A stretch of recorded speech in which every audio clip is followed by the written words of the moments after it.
Hello बच्चों, कैसे हो? मैं रवि आप सभी का स्वागत करता हूं हमारे YouTube channel physics by Ravi Kumar. तो इस वीडियो में हम बात करेंगे गति के बारे में। ठीक है, तो यहाँ पे हम गति पढ़ते हैं। गति मतलब यहाँ पे मोशन भी अपन बोल सकते हैं, मोशन।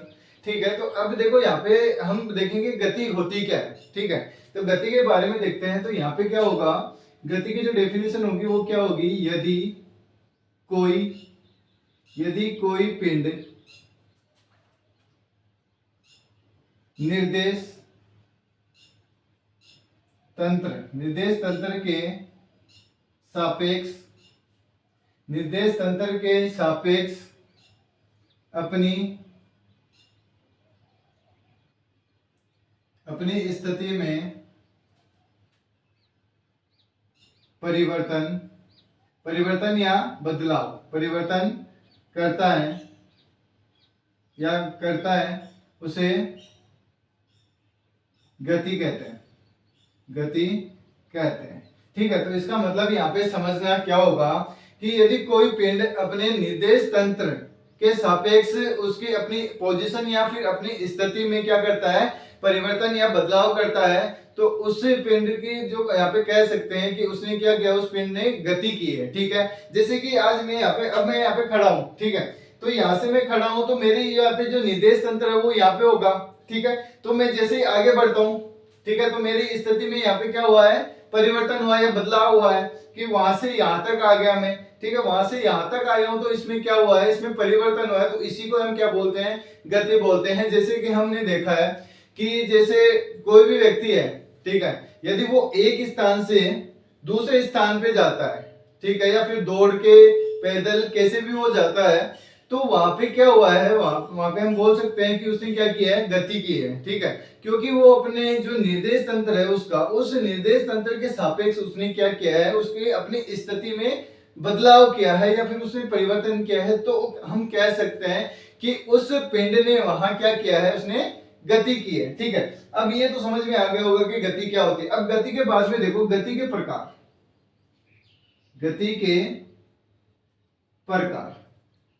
ठीक है, अब गति के कितने प्रकार होते हैं, गति के 3 प्रकार होते हैं, जिसमें पहला होता है एक विमीय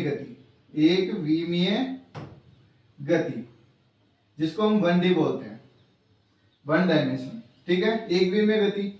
दूसरा होता है द्विविमीय गति 2D। ठीक है, तीसरा होगा हमारा त्रिविमीय गति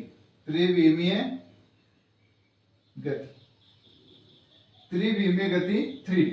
ठीक है, ये 3 प्रकार की यहाँ पे क्या होती है, गति होती है। पहला होता है एक विमीय गति, दूसरा होता है द्विविमीय गति और तीसरा क्या होता है, त्रिविमीय गति होती है। ठीक है, तो हम सबसे पहले यहाँ पे हम क्या पढ़ेंगे, एक विमीय गति। ठीक है, अब देखो एक विमीय गति क्या होती है, एक विमीय गति में होता है कि यदि कोई भी पिंड है, यदि वो क्या कर रहा है, एक सरल रेखा में गति कर रहा है। ठीक है, तो यहाँ पे क्या होगा, एक विमीय गति का मतलब यहाँ पे क्या होगा, यदि कोई भी पिंड है वो किसमें, सरल रेखा में गति। यदि कोई पिंड सरल रेखा में गति कर रहा है तो हम यहाँ पे क्या कह सकते हैं उसके लिए कि वो पिंड कैसी गति कर रहा है, एक विमीय गति कर रहा है। जैसे एग्जांपल के रूप में मैं आपको बता दूं कि जैसे एक सीधी सड़क पे कोई गाड़ी चल रही है तो वो कैसी गति कर रही है, सीधी सड़क पे कोई गाड़ी चल रही है तो कैसी गति कर रही है, वो एक विमीय गति हो रहा है।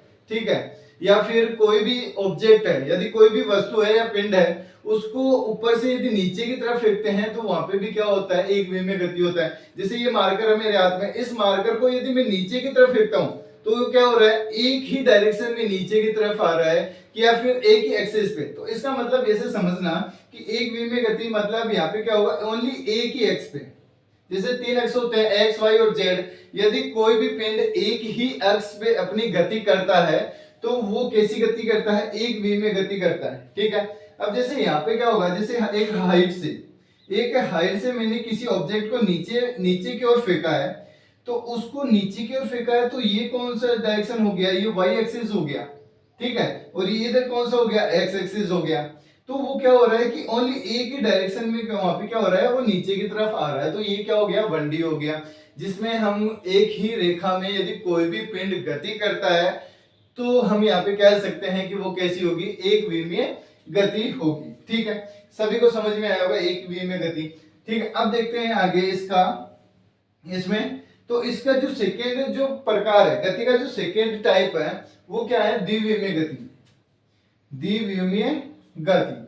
अब द्विविमीय गति से यहाँ पे क्या मतलब है, देखना समझना इसको ध्यान से, कि जो द्विविमीय गति होती है वो कैसी होती है, कि द्विविमीय गति में क्या होता है कि जो गति होती है वो समतल में होती है, समतल में गति।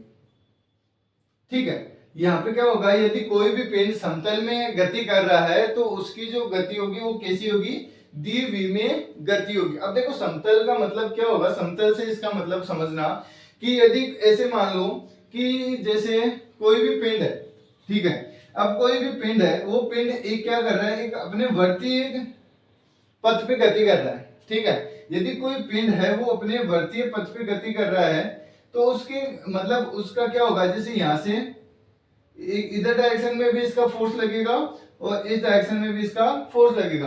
तो यहाँ पे क्या होगा कि जो यहाँ पे क्या हो रहा है, तो यहाँ पे क्या हो रहा है, इसका इस डायरेक्शन में फोर्स लगेगा और इस डायरेक्शन में इसका वेलोसिटी होगा, मतलब इस डायरेक्शन में बाहर की तरफ फोर्स लगेगा और इधर इसका क्या होगा, वेलोसिटी वेग से जाएगा। तो यहाँ पे क्या हो रहा है, जो ये गति हो रही है ये 2D हो रही है, मतलब द्विविमीय गति हो रही है। यदि कोई भी ऑब्जेक्ट या कोई भी पिंड यदि क्या करता है, वर्तीय गति करता है तो वहां पे कैसी गति होगी, वो द्विविमीय गति होगी। ठीक है, जैसे हमने यहाँ पे बचपन में भी हमने बहुत बार किया है, जैसे पत्थर को रस्सी से बांध के ऐसे घुमाया होगा ऊपर की तरफ पूरा, ठीक है, इस प्रकार से, तो इस प्रकार से घुमाया होगा तो वहां पे क्या होगा, जो पत्थर है वो कैसी गति कर रहा है, वर्तीय गति कर रहा है, मतलब अपने चारों ओर घूम रहा है, वर्तीय गति कर रहा है। तो वहां पे कैसे है वो गति कैसी होगी, द्विविमीय गति होगी। ठीक है, अब इसके बाद हम लेके आए, अब देखो थर्ड जो इसका टाइप है 3D। ठीक है, अब देखो जो 3D है, 3D में क्या होता है, या त्रिविमीय गति में क्या होता है कि त्रिविमीय गति में क्या होता है कि ये कैसी गति होती है, आकाशीय गति, आकाश की गति, आकाश की गति। यदि कोई पिंड आकाश की गति करता है, आकाशीय गति करता है, ठीक है, जैसे आकाशीय गति से मतलब क्या हो गया है यहाँ पे कि जैसे कोई भी मान लो कि एक पक्षी है, ठीक है, तो पक्षी कैसा है, आकाश में उड़ता है, तो आकाश में उड़ता है तो इसका मतलब क्या हुआ कि यहाँ पे जो पक्षी है वो किसी भी डायरेक्शन में जा सकता है। ठीक है, 3D हो गया कि मतलब यहाँ पे क्या हो गया कि जो पक्षी है वो किसी भी डायरेक्शन में जा सकता है, एक्स भी चला जाए, वाई भी चला जाए, जेड भी चला जाए, किसी भी डायरेक्शन में वो क्या हो सकता है, जा सकता है। यदि ऐसा कोई भी ऑब्जेक्ट है, यदि वो ऐसे आकाशीय गति कर रहा है तो वो कैसा होगा, आकाशीय गति कर रहा है तो वो कैसे होगी, कौन सी गति होगी, त्रिविमीय गति होगी। जैसे एरोप्लेन होते हैं वो भी कैसे करते हैं, आकाशीय गति करते हैं। ठीक है, तो ये जो भी पिंड आकाशीय गति करते हैं वो कैसे होंगे, सभी त्रिविमीय गति होगी। ठीक है, जैसे ये मार्कर है मेरे पास, ये मार्कर भी क्या है, ये भी त्रिविमीय गति कर सकता है। जब ये इसको जैसे इसको फोर्स लगाएंगे तब ये गति करेगा। जैसे मैं इसको ऐसे भी लेके जाऊंगा, ऊपर भी लेके जा सकता हूँ, नीचे भी लेके जा सकता हूँ, इधर भी, तो ये कैसा हो गया, सभी त्रिविमीय गति हो गया, मतलब ये 3D हो गया। ठीक है, समझना इसको अच्छे से। ठीक है, तो ये तीनों टाइप्स होंगे, एक विमीय गति, द्विविमीय गति और त्रिविमीय गति। तो जो एक विमीय गति होती है वो तो सरल रेखा में गति होती है, द्विविमीय गति होती है वो समतल में होती है, और त्रिविमीय गति होती है वो कैसी होती है, आकाशीय गति होती है। ठीक है, अब देखो इसके बाद हम लेके आते हैं दूरी। दूरी के बारे में समझना, दूरी क्या होगा, तो देखो दूरी से यहाँ पे क्या हो गया कि किसी पिंड द्वारा तय किए गए पथ की लंबाई, किसी पिंड द्वारा तय की गई पथ की लंबाई क्या कहलाती है, दूरी कहलाती है। ठीक है, जैसे कि हम यहाँ पे बोल सकते हैं कि जयपुर से दिल्ली जाना है, तो ये क्या हो गया, यदि जयपुर से स्टार्ट होके दिल्ली जाना है तो यहाँ पे क्या हो गया, जो पथ बना है उस पथ की लंबाई क्या कहलाती है, यहाँ पे दूरी कहलाती है। ठीक है, जैसे जयपुर से दिल्ली गए तो वो क्या हो गया, अब उसको यदि जा रहे हैं वहां पे तो वो क्या कर रहे हैं, उस पिंड के द्वारा तय की गई पथ की लंबाई होगी, तो उस तय की गई पथ की लंबाई को यहाँ पे क्या कहते हैं, दूरी कहते हैं। और दूरी को किससे डिनोट करते हैं, एक्स या फिर एस से यहाँ पे डिनोट करते हैं। एक्स से भी कर सकते हैं और यहाँ पे एस से भी इसको डिस्टेंस को हम यहाँ पे प्रदर्शित कर सकते हैं। और यहाँ पे जो इसका और जो दूरी होती है वो कैसा होता है, अदिश होती है। दूरी कैसी राशि होती है, अदिश राशि होती है। ठीक है, दूरी कैसी होती है, अदिश राशि होती है। और यहाँ पे जो दूरी होती है वो क्या करती है, अपने पथ पे निर्भर करती है। ठीक है, जितना पथ की लंबाई होगी उतना ही क्या होगा, दूरी हो गया। तो यहाँ पे जो दूरी है वो अपने पथ की मतलब क्या करती है, निर्भर करती है पथ पे। ठीक है, तो और यहाँ पे जो दूरी है वो दो बिंदु के बीच में अनंत हो सकती है। यदि यहाँ पे जैसे यहाँ से क्या हो गया, ए पॉइंट से यदि बी पॉइंट तक जाना है तो इन दोनों के बीच की दूरी अनंत हो सकती है। ठीक है, और इसके अलावा जो दूरी होती है उस दूरी के जो मात्रक होता है वो कितना होता है, L1 होता है। मात्रक कितना होता है, L1। सॉरी, ये विमा होगी। ठीक है, विमा कितनी होती है, L1। और मात्रक क्या होता है, मीटर। मात्रक क्या होता है, मीटर। ये L1 तो क्या है, इसकी विमा है। और मात्रक क्या है, मीटर है। ठीक है, मात्रक क्या हो गया, मीटर हो गया। अब इसके अलावा ये तो हो गया दूरी की बात। अब देखते हैं विस्थापन क्या होता है। ठीक है, समझना विस्थापन को। विस्थापन समझना कि विस्थापन होता क्या है। तो विस्थापन क्या होगा, जैसे कोई भी पिंड है वो प्रारंभिक अवस्था, उसकी प्रारंभिक अवस्था और अंतिम अवस्था के बीच का जो दूरी होती है उसी को हम क्या कहते हैं, विस्थापन कहते हैं। जैसे यहां से ए से बी तक की जो दूरी होगी वो एक निश्चित पॉइंट हो गया, ये इसका क्या हो गया, प्रारंभिक बिंदु। ये तो क्या हो गया इसका प्रारंभिक बिंदु, और ये क्या हो गया इसका अंतिम बिंदु। अंतिम बिंदु, तो प्रारंभिक बिंदु और अंतिम बिंदु के जो बीच की दूरी होगी वही क्या होता है, विस्थापन होता है। ठीक है, अब यहाँ पे क्या होगा, जो विस्थापन है उसको हम डिनोट कर सकते हैं x से।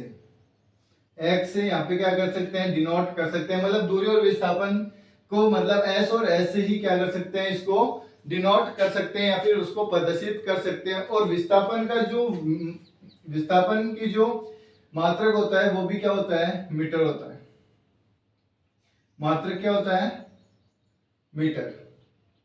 और विमा क्या होगी इसकी, L1। विमा क्या होगी, L1। मतलब यहाँ पे जो दूरी और विस्थापन के लिए इसका जो मात्रक और विमा होती है दोनों ही क्या होती है, सेम होती है। ठीक है, अब इसके अलावा और बता देता हूं आपको विस्थापन के बारे में कि जो विस्थापन होता है वो कैसा होता है, एक अदिश राशि होती है। ठीक है, विस्थापन भी क्या होता है, अदिश राशि होती है। अब यहाँ पे क्या था कि दूरी क्या थी कि वो अपने पथ पे निर्भर करते हैं, पर यहाँ पे जो विस्थापन है वो अपने पथ पे निर्भर नहीं करता है। ध्यान रखना इस चीज का कि जो दूरी है वो तो अपने पथ पे निर्भर करती है, पर विस्थापन क्या करता है, अपने पथ पर निर्भर नहीं करता है। ठीक है, और यहाँ पे जो विस्थापन का मान है वो नेगेटिव भी हो सकता है, पॉजिटिव भी हो सकता है और जीरो भी हो सकता है।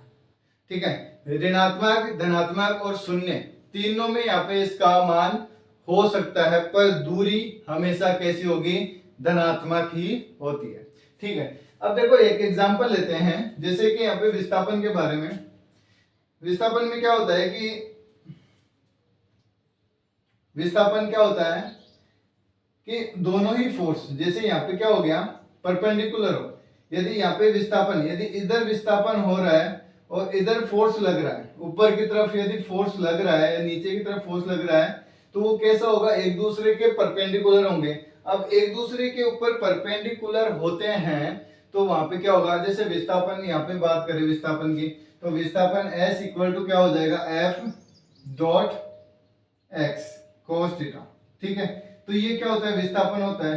तो यदि यहाँ पे क्या होगा, दोनों ही क्या हो, परपेंडिकुलर हो, फोर्स और डिस्टेंस, तो दोनों ही परपेंडिकुलर है, तो यहाँ पे जो cos थीटा का मान है वो कितना आ रहा है, जीरो आ रहा है। तो जीरो आ रहा है तो यहाँ पे क्या होगा, दोनों ही क्या होंगे, विस्थापन यहाँ पे जीरो होगा।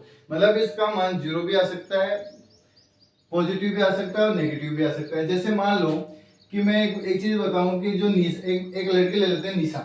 ठीक है, अब जो निशा है वो क्या कर रही है, उत्तर की ओर जा रही है। 1 मिनट के लिए यहाँ पे इसको रफ कर देते हैं। अब निशा उत्तर की ओर जा रही है, कितना 10 चली, ठीक है 10 चली।